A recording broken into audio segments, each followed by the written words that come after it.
Everyone, welcome to our channel. Last video में हमने देखा था न्यूइसेंस का कॉन्सेप्ट और इसमें हम देखेंगे part C urgent cases of nuisance and apprehended danger. ये गिवन है हमें सेक्शन 163 में। तो 163 हमें क्या बताता है? Urgent cases of nuisance and apprehended danger, ये है इसकी हेडिंग।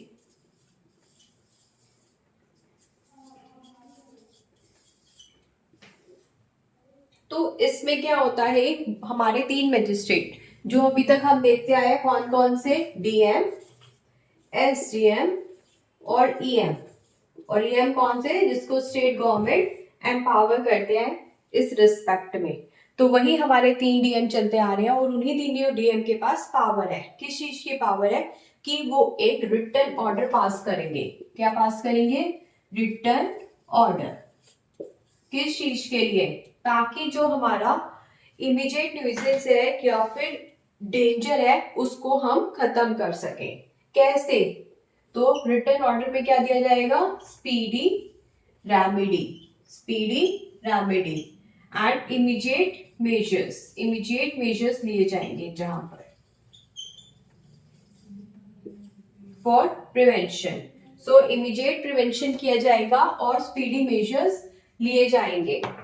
इस तरीके का हमारा ऑर्डर निकालेंगे। कौन निकालेंगे? हमारे मैजिस्ट्रेट। क्यों? ताकि जो न्यूसेंस हो रहा है वो ना हो। तो अर्जेंट है, अर्जेंटली है, उस न्यूसेंस को रोकने के लिए ऑर्डर पास करना है। तो मैजिस्ट्रेट उस सिचुएशन में ऑर्डर पास कर रहे हैं। और ये ऑर्डर क्यों पास किया जा रहा है? ताकि कोई भी एफ्रे है, एफ्रे मतलब झगड़े हैं, या फिर किसी भी तरीके के राइट्स है, राइट्स भी झगड़े होते हैं, या ट्रैंक्विलिटी को मेंटेन करने के लिए,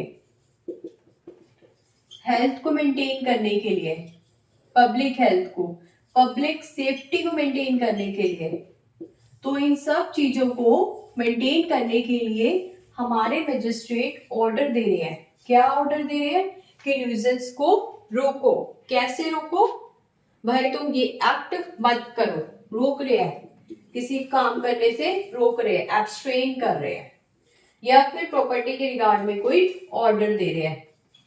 तो तुम्हारे पास ये प्रॉपर्टी है, इसकी वजह से न्यूसेंस हुई है, तो आप इस प्रॉपर्टी पे जो भी आपको ऑर्डर दिए जा रहे हैं वो फॉलो करो। तो इस तरीके से वो रोक रहे हैं। तो इस वाले सेक्शन में हमने क्या देखा? अर्जेंट केसेस है न्यूसेंस के। न्यूसेंस हमें पता है क्या होती है? किसी भी तरीके की डिस्टर्बेंस जिससे किसी को भी डेंजर या इंजरी हो सकती है, पब्लिक को हो सकती है, ठीक है। और एप्रीहेंडेड डेंजर, खतरा। तो इस चीज के लिए क्या हो रहा है? तीन पर्सन, कौन से है वो तीन पर्सन? डीएम, एसडीएम और ईएम। तो इन तीन पर्सन के पास अथॉरिटी है। क्या कर सकते हैं? ये रिटन ऑर्डर को पास कर सकते हैं। क्यों? ताकि प्रिवेंट किया जा सके और स्पीडी रेमेडी दी जा सके। क्यों? क्योंकि किसी भी तरीके की न्यूसेंस हो सकती है, एफ्रे हो सकते हैं, राइट्स हो सकते हैं, ट्रैंक्विलिटी को मेंटेन करना है, पब्लिक हेल्थ को मेंटेन करना है, सेफ्टी को मेंटेन करना है। तो इन सब चीजों को हमें मेंटेन करना है, इसलिए ये ऑर्डर दिया जा रहा है। ऑर्डर कैसा होता है? रिटन। क्या ऑर्डर दिया जाएगा? कि कोई एक्ट मत करो ताकि किसी की हेल्थ, पब्लिक हेल्थ को नुकसान ना पहुंचे या फिर सेफ्टी रहे उनकी, जो भी दंगे फसाद है वो ना हो, इस तरीके का ऑर्डर। तो हम क्या कहेंगे? डीएम, एसडीएम या ईएम क्या कर रहे हैं? रिटर्न ऑर्डर दे रहे हैं। किस लिए दे रहे हैं? जो भी एप्रीहेंडेड न्यूसेंस है या फिर डेंजर है उसको रोका जा सके। कैसे? इमीडिएट प्रिवेंट करके या फिर उसका स्पीडी रेमेडी देकर।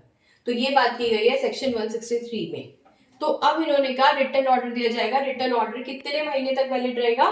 2 मंथ्स तक। कितने मंथ्स तक? 2 मंथ्स तक। 2 मंथ्स तक ये हमारा ऑर्डर वैलिड रहेगा। लेकिन अभी भी लग रहा है 2 मंथ्स हो गए, इसको तो बढ़ाना चाहिए, क्योंकि अगर इस ऑर्डर को हटा दिया जाए फिर से राइट्स हो सकते हैं, एफ्रे हो सकते हैं, ट्रैंक्विलिटी मेंटेन नहीं रहेगी, या पब्लिक हेल्थ या पब्लिक सेफ्टी को नुकसान हो सकता है। तो ऐसे सिचुएशन में क्या होगा? स्टेट गवर्नमेंट को पावर है। क्या? स्टेट गवर्नमेंट को पावर है, वो 6 मंथ्स इसको बढ़ा देगी। क्या कर देगी? 6 मंथ इसको बढ़ा देगी। तो 6 मंथ्स तक जो है हमारे ये राइट्स वगैरह के लिए न्यूसेंस के ऑर्डर्स रहेंगे कि भाई आप ये काम मत करो, इस तरीके का ऑर्डर है तो ये माना जाएगा। तो 6 मंथ तक एसजी इसको बढ़ा देगी, ठीक है। और उसके बाद क्या बात की गई है सेक्शन 163 में? उसके बाद सेक्शन 163 हमें बताता है, अब ये ऑर्डर आ गया, ठीक है, ऑर्डर आ गया, रिटर्न ऑर्डर आ गया। अब इस रिटर्न ऑर्डर के आने के बाद क्या होगा? हो सकता है कोई पर्सन एग्रीव्ड हो, रिटर्न ऑर्डर आ गया, अब कोई पर्सन एग्रीव्ड है इस ऑर्डर से, तो वो किसके पास जाएगा? या तो मजिस्ट्रेट के पास जाएगा जिसने वो ऑर्डर पास किया है 2 महीनों वाला, 2 महीने तक न्यूसेंस को रोकने के लिए मजिस्ट्रेट ने ऑर्डर पास किया था, या फिर वो एसजी के पास जाएगा क्योंकि एसजी भी जो है इसको 6 मंथ तक एक्सटेंड कर सकती है। जब एसजी को लगेगा हाँ सिचुएशन ऐसी है कि मुझे एक्सटेंड करना पड़ेगा, अदरवाइज एफआई हो सकते हैं, राइट्स हो सकता है, ट्रांक्विलिटी डिस्टर्ब हो सकती है, पब्लिक हेल्थ या पब्लिक सेफ्टी डिस्टर्ब हो सकती है उस सिचुएशन में। तो अब ये लोगों को लगता है तो ये रीजंस रिकॉर्ड करके क्या करेंगे? इस ऑर्डर को कैंसिल कर देंगे, ऑल्टर।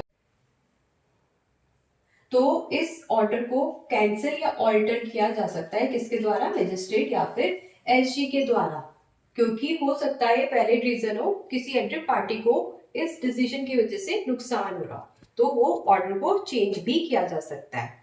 तो बस इतनी सी बात बताई गई है हमारे सेक्शन 163 में। और एक बात और की गई है कि अगर इमरजेंसी है, इमरजेंसी की सिचुएशन में अगर डीएम को ये डिसीजन लेना है तो इन दैट सिचुएशन हम नोटिस देकर, रिटर्न ऑर्डर देकर उसको अपने सामने बुलाएंगे और बोलेंगे शो कोस करो कि हम आपके अगेंस्ट ऐसा ऑर्डर क्यों ना पास करें। तो इतना टाइम हम नहीं लगाएंगे और सीधा ही उसके against x party order pass कर देंगे। कैसा ऑर्डर पास कर देंगे हम उसके अगेंस्ट?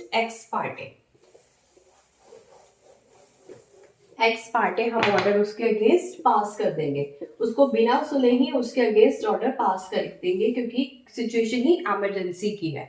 तो बस ये वाला पॉइंट और है सेक्शन 163 में। तो इस तरीके से हमारा 163 कंप्लीट हुआ। 164 थोड़ा इंपॉर्टेंट सेक्शन है प्लस थोड़ा सा लेंथी भी है, तो इसको हम देखेंगे नेक्स्ट वीडियो में। Thank you.